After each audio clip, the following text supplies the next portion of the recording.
자, 안녕하세요, 여러분. 2학기 새로운 과목 독서를 수업하려고 합니다.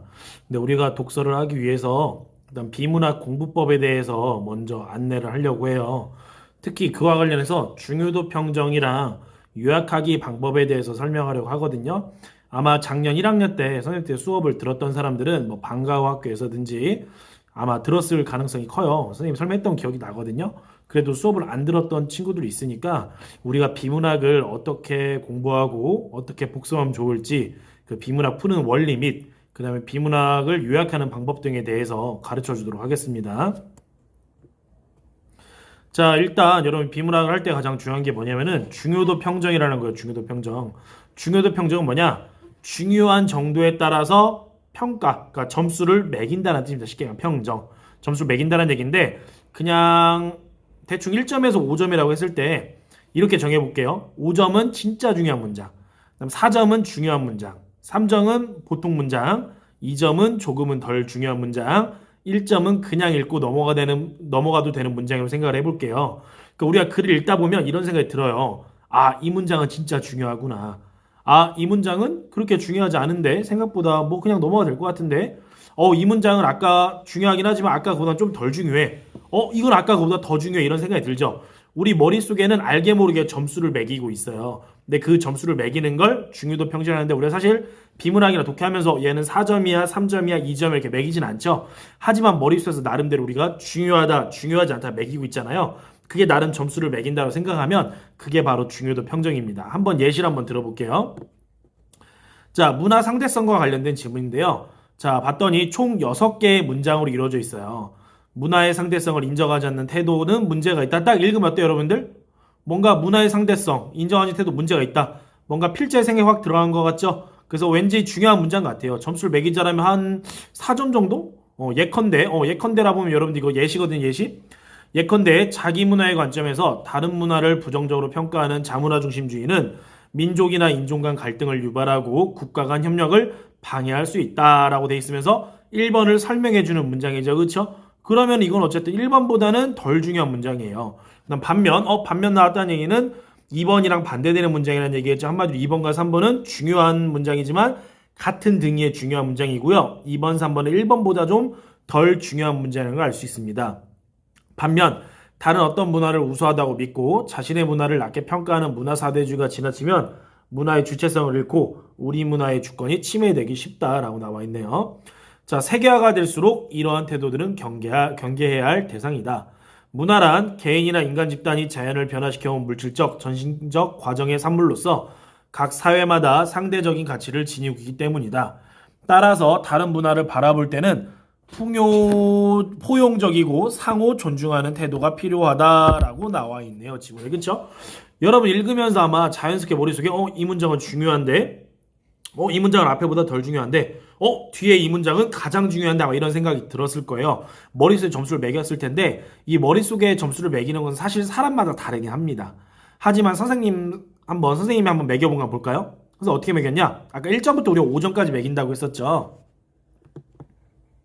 자, 선생님 1번 문장은 선생님 5점 만점 중에 4점 정도. 한마디 되게 중요한 문장이라는 얘기죠. 그래서 중요한 문장입니다. 4점. 중요하다 생각을 했어요. 근데 아까 얘기했지만 2번 같은 경우에는 1번에 대한 예시잖아요. 하지만 1번보다는 좀 덜 중요한 문장이죠. 선생님 머릿속엔 개인적으로 2점을 줬어요. 그 다음 반면하면서 반대말도 이거는 마찬가지로 3번 문장은 2번 문장이랑 같은 층에 있어야겠죠. 그래서 얘도 2점을 줬습니다. 자, 우리 4번 세계화가 될수록 이렇게 쭉 나와 있는데 이거는 선생님 어떻게 생각했냐? 자, 이거는 어쨌든 약간 1번을 좀 부연 설명해 준다라고 봤어요. 하지만 1번보다는 조금은 덜 중요하다는 생각이 들어서 3점짜리 문장이라고 생각을 했습니다. 5번. 5번 같은 경우에는 이해가 좀 안 될 것 같아서 그런지 조금 더 쉽게 자신의 이야기를 설명해 주고 있거든요. 이거는 선생님은 개인적으로 2번, 3번, 4번, 1번보다 덜 중요하다 생각했습니다. 그래서 1점이라고 생각을 했고요. 근데 가장 중요한 건 마지막에 필자의 생각이 확 들어갔다 생각을 했어요. 그래서 다른 문화를 볼 때는 포용적이고 상호 존중하는 태도가 필요하다. 이게 가장 중요하다고 했다라고 생각이 들었거든요. 선생님 이걸 5점이라고 생각을 했습니다.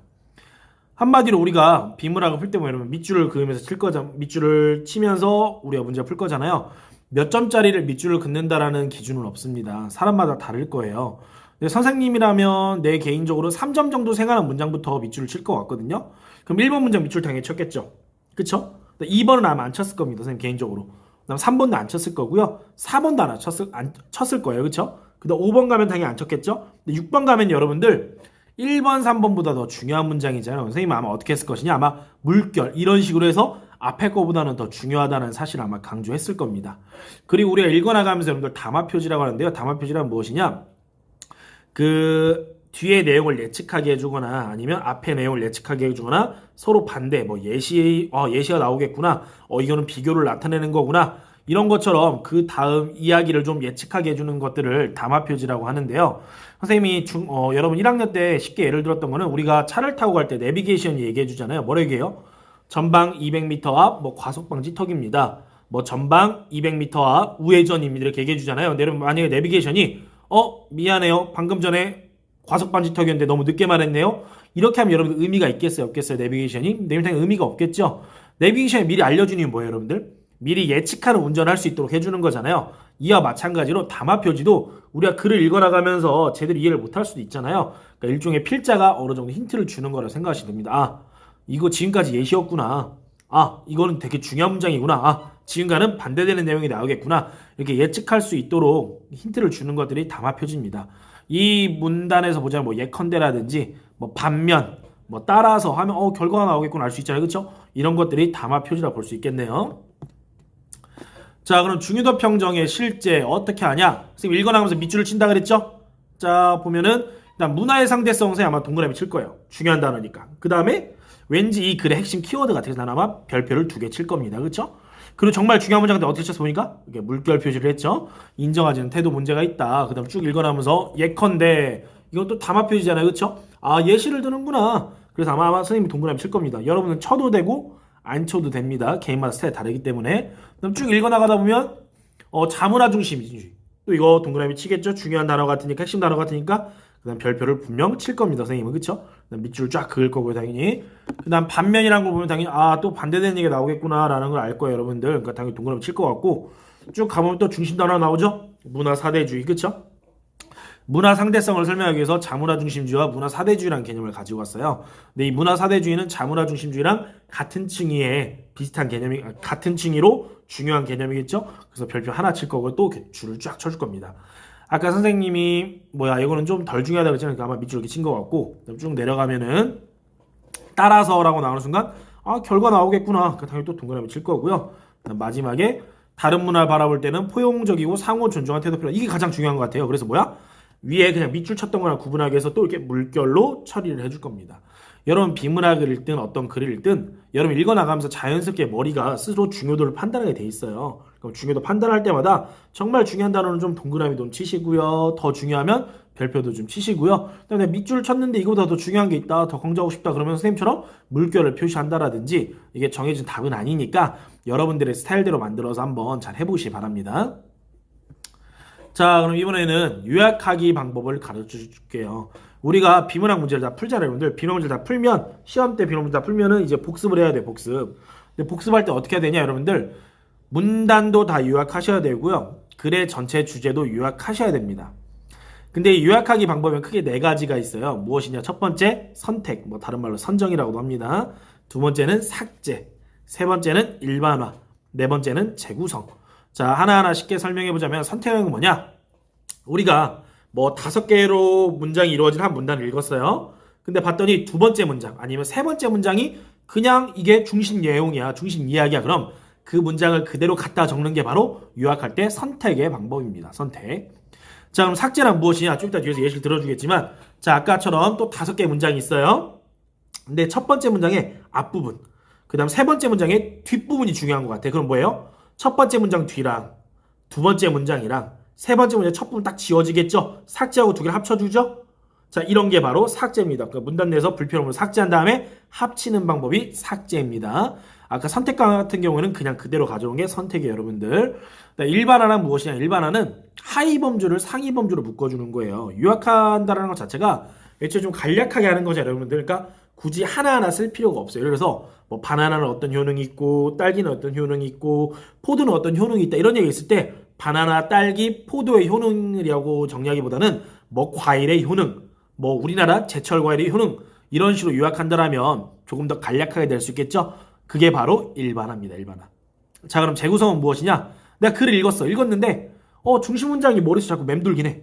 맴돌긴 하는데 어때요? 갖다 쓸만한 게 없어요. 그럼 뭐 하는 거야? 내가 내 머리에 있는 내용들을 다시 다 조합해가지고 재구성한다. 다시 만들어낸다. 한마디로 내가 문장을 만들어내서 요약하는 게 바로 무엇이다? 재구성입니다. 아셨죠? 이 네 가지 방법이 있고 한번 예시를 하나하나 보도록 하겠습니다.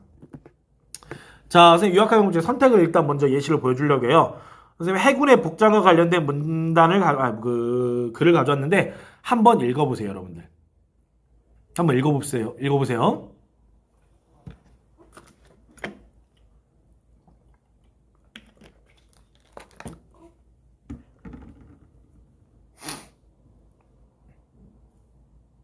다 읽었나요, 여러분들? 자, 우리 요약할 때 가장 중요한 건 뭐냐, 여러분들? 이게 네 가지 방법을 쓰는 것도 중요하지만 각 문단별로 핵심 단어가 있어요, 핵심 단어. 그럼 핵심 단어를 반드시 꼭 찾아줘야 됩니다, 핵심 단어. 그 다음 우리가 요약을 할 건데 핵심 단어 당연히 들어가야 되겠어요? 안 들어가야 되겠어요? 당연히?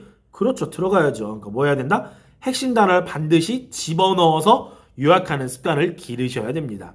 선생님이 이 글에서 뭐가 핵심 단어라고 생각했냐? 키가 안 먹네요, 이게. 자, 해군의 독특한 복장이 핵심 단어라고 생각했어요. 선생님 그래서 해군의 독특한 복장이라는 말을 반드시 집어넣어서 요약을 할 겁니다. 선생님 이 글을 어떻게 요약을 했냐? 선생님은 해군의 독특한 복장은 멋을 위한 것이 아니라 실질적인 쓰임을 위한 것이다 라고 요약을 했죠, 여러분들. 근데 이 문장 어디서 찾을 수 있죠, 여러분? 어디 있어요, 바로? 맞아요. 첫 번째 문장에 그대로 있습니다. 자, 선생님은 이 글 전체를 읽었는데 보니까 총 몇 문장이죠? 하나, 둘, 셋. 총 세 문장이죠. 세 문장 중에 첫 번째 문장이 이 글을 요약하는 데 가장 적합하다고 생각을 했어요. 그래서 뭐해? 그냥 그대로 갖다 썼습니다. 이게 바로 무슨 방법? 선택하기의 방법입니다. 그다음 두 번째. 이게 선택이죠. 선택입니다. 선택. 그 다음 두 번째 방법은 삭제입니다. 삭제는 아까 얘기했지만 뭐 첫 번째 문장의 앞부분, 뭐 네 번째 문장의 뒷부분이 중요한 것 같다. 그 가운데다 지워버리는 게 삭제라고 했었죠. 자, 이번에는 조선시대 허준의 동의보감과 관련된 글인데 이것도 짧은 글이지 한번 읽어보도록 합시다.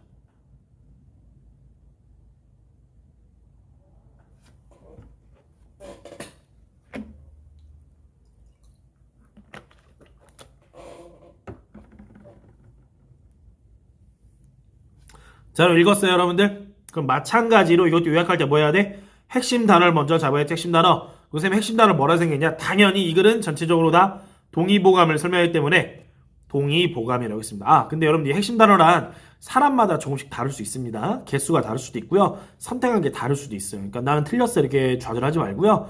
내가 선택한 단어를 반드시 집어넣어서 요약하는 연습을 하시기 바랍니다. 자, 동의보감이 핵심 단어라 생각했고요. 그래서 이걸 요약을 어떻게 했냐? 동의보감은 현재까지도 한의학의 기본서적으로 사용될 정도로 그 우수성을 인정받고 있다라고 요약을 했습니다. 사실 좀 더 짧게 요약하고 싶은데 일단은 길게 요약해봤어요, 여러분들. 처음에 짧게 요약이 안 되면 일단 길게 해보시고 하다 보면 줄어들게 될 겁니다. 자, 이렇게 여러분들 이건 어디 있죠, 여러분들? 이 글에 찾아보면 자, 동의보감이랑 끝부분을 이용했죠. 그래서 선생님 중간부분 다 뭐였어요? 지워버렸죠? 이게 바로 삭제입니다. 삭제. 자, 삭제고요. 자, 세 번째. 이번에는 일반화입니다. 일반화. 아까 일반화 얘기했지만 일반화는 뭐라 그랬어요, 선생님이? 하위 범주의 단어들을 상위 개념을 묶어준다 그랬죠? 제가 뭔가 날씨와 관련된 내용의 글인데요. 한번 읽어보세요, 또.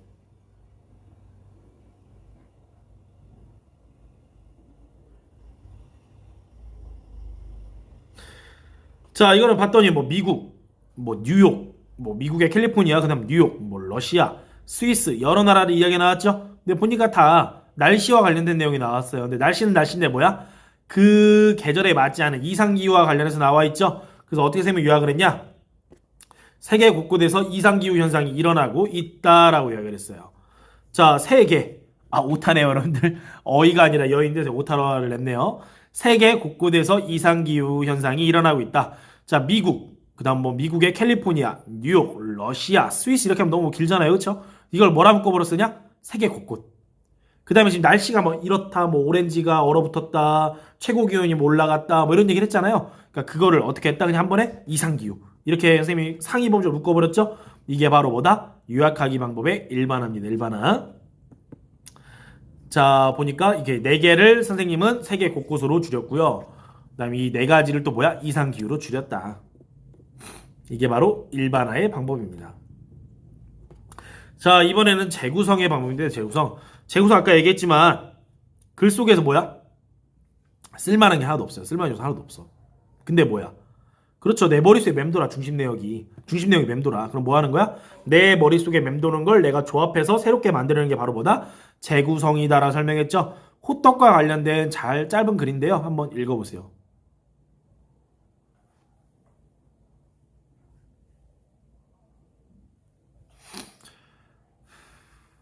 자, 다 읽었나요? 이 글에서 결국 하고 싶은 말은 호떡이 어디서 발생했고 그 다음에 우리나라에 언제 들어왔다라는 걸 알려주고 싶은 글이죠. 그렇죠? 보시면 선생님 어떻게 요약을 했냐? 옛날에 서역에서 발달한 호떡은 중국을 거쳐 1882년 이모군란 이후에 우리나라에 전해졌다. 이렇게 요약했죠, 선생님이. 그쵸? 근데 그 어디서 따오진 않아서 조금씩 합쳐갖고 선생님 머릿속에 있는 거 합쳤거든요. 사실 조금 더 줄이고 싶어. 어떻게 그냥?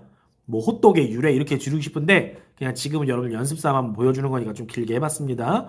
자, 이 글에서 뭐 갖다 쓰진 않았지만 어쨌든 내 머릿속에 맴도는 걸 요약하는 게 바로 재구성입니다. 네, 여기도 마찬가지로 중심 단어 선생님 처음에 찾았죠? 뭡니까? 중심 단어 호떡입니다. 호떡. 그래서 호떡은 반드시 집어넣어서 요약을 했습니다.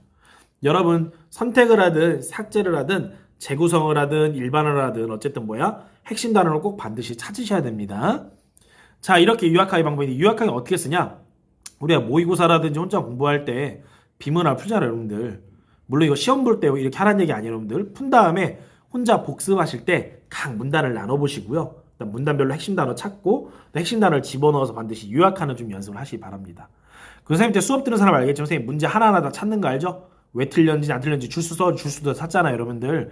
그거는 실제 수업 시간에 다음에 또 다시 수업을 하게 되면 그때 설명하겠지만 예시자로 보여주겠지만 오늘은 이렇게 요약하기 방법에 대해서 그냥 간단하게 설명해봤습니다.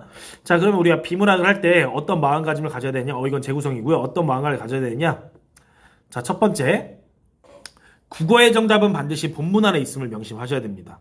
우리 한글 누가 만들었죠, 여러분들? 세종대왕이 만들었어요. 하지만 만약에 글 속에 세종대왕이 아니라 뭐 예를 들어서 염라대왕이 만들었다라고 하면 염라대왕이 만든 겁니다.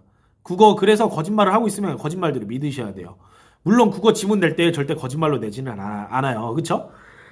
그래서 우리가 알고 있는 지식을 쓰면 많이 알고 있으면 사실 유리하긴 합니다. 왜냐면은 우리가 알고 있는 걸 그대로 나오기 때문에.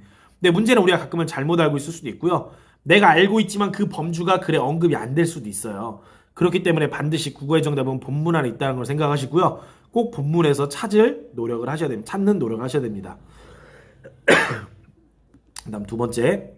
자, 아까 얘기했지만 우리 본문 안에 답이 다 있다 그랬죠. 그러니까 뭐야? 나는 아무것도 모른다 라는 마음으로 본문을 내용을 이해하셔야 됩니다. 한마디로 나 이거 알아. 안 읽는 게 아니라 내가 알고 있긴 하지만 너무 고마워 이렇게 생각을 하면서 뭐야? 난 아무것도 몰라. 내 머릿속 뭐야? 백지야. 그러니까 내가 글에 있는 내용 다 쪽쪽 빨아먹겠어 라는 생각으로 본문을 읽으면서 이해하셔야 됩니다.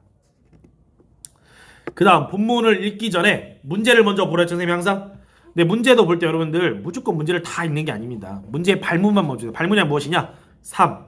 윗글을 통해 알 수 있는 걸 적지 않은 이거 보란 얘기예요. 이거 발문을 먼저 본 다음에 발문 먼저 보고서 이거는 글을 읽기 전에 먼저 읽어야 되는 문제인지 아니면 글을 읽어야만 풀 수 있는 문제인지 그걸 한번 이해하셔야 됩니다. 그러니까 그 먼저를 먼저 구분하세요. 그걸.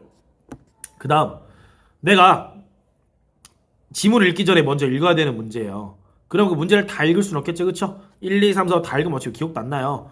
각 1, 2, 3, 4에서 뭐가 중요한 단어인지 중요한 단어 정도만 좀 동그라미 쳐놓읍시다.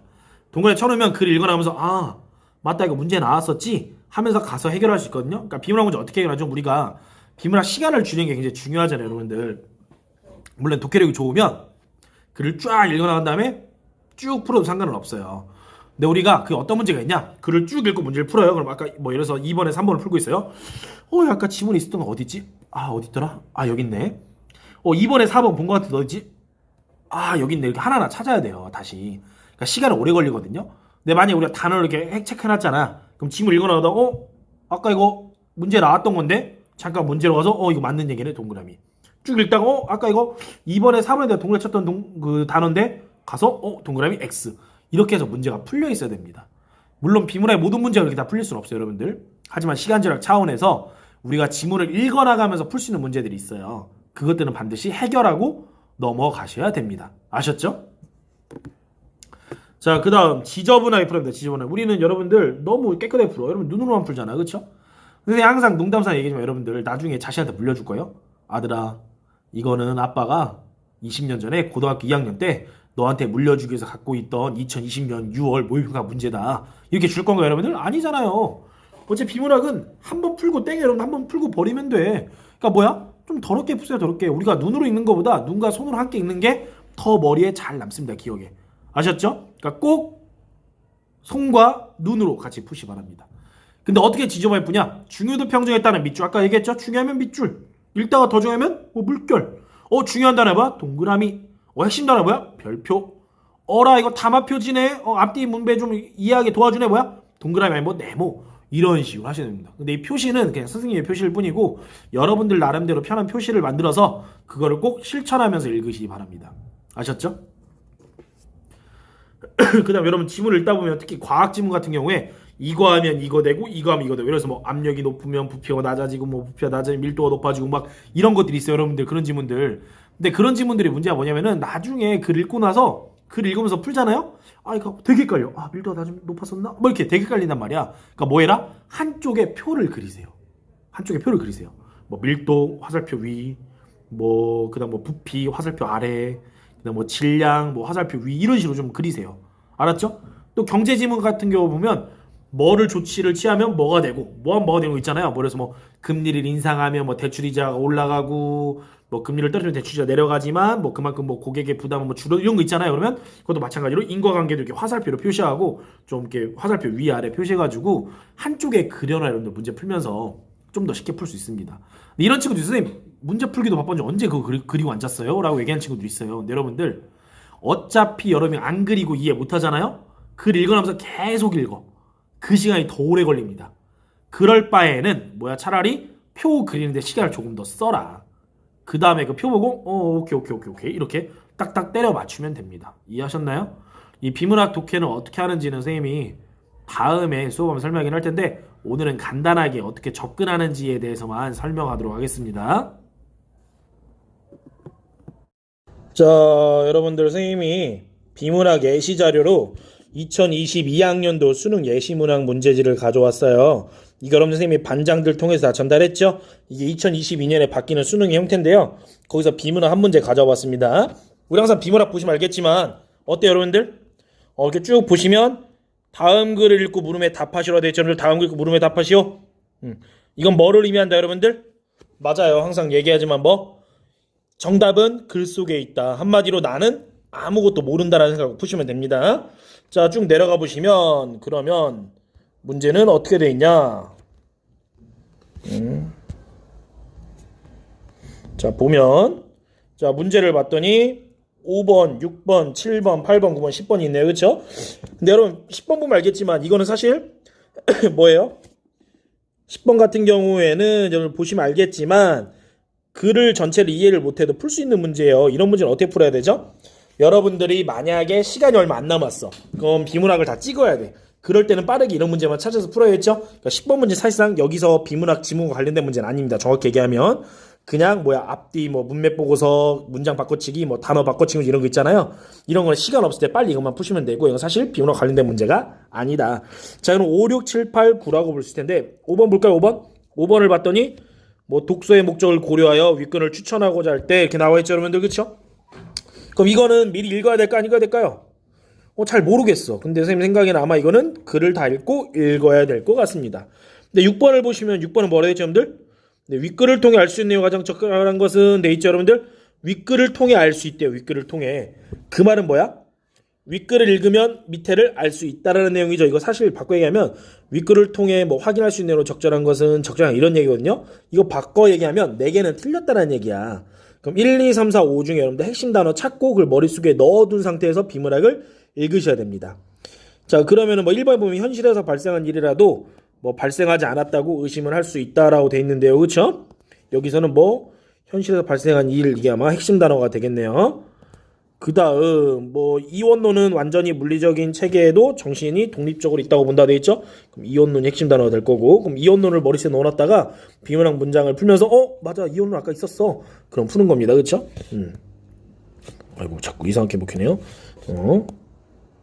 자, 그 다음 자, 세 번째는 원자나 X선은 눈에 보이지 않는다는 점에서 물리적 대상이다 됐죠? 그럼 당연히 원자나 X선이 핵심 단어가 될 거니까 머릿속에 넣어두시고요. 그 다음 4번 라이프니츠는 물리적 대상이 정신과 똑같은 특성을 갖더라도 그 둘은 다르다고 보았다 돼 있지 않고 뭐야? 라이프니츠 나오면 풀어보면 되겠죠. 그쵸?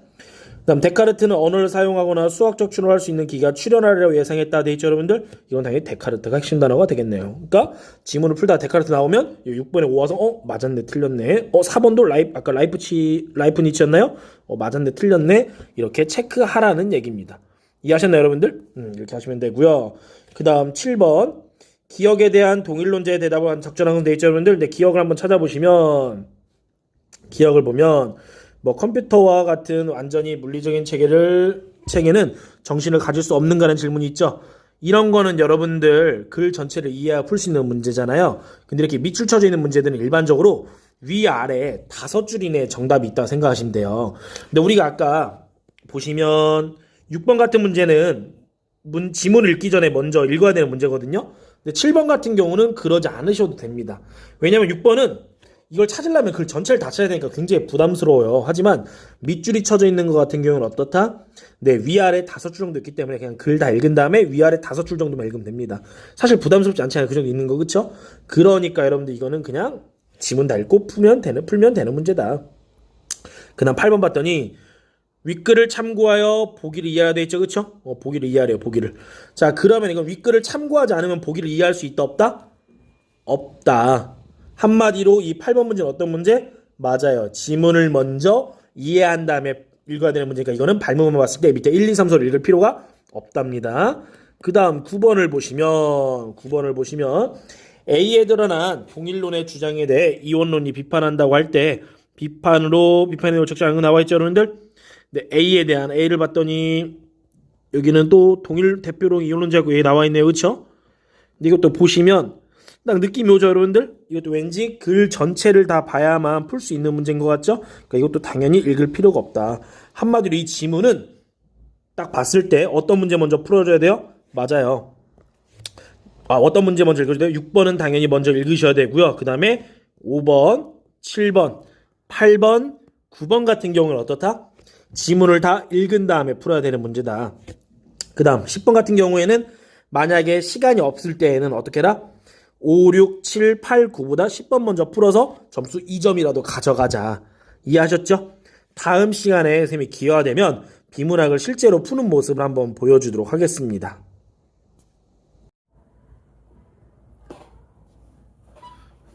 자, 그럼 여러분들 9월 18일 금요일 날 아침 8시 20분에 건강한 모습으로 만나도록 합시다. 안녕.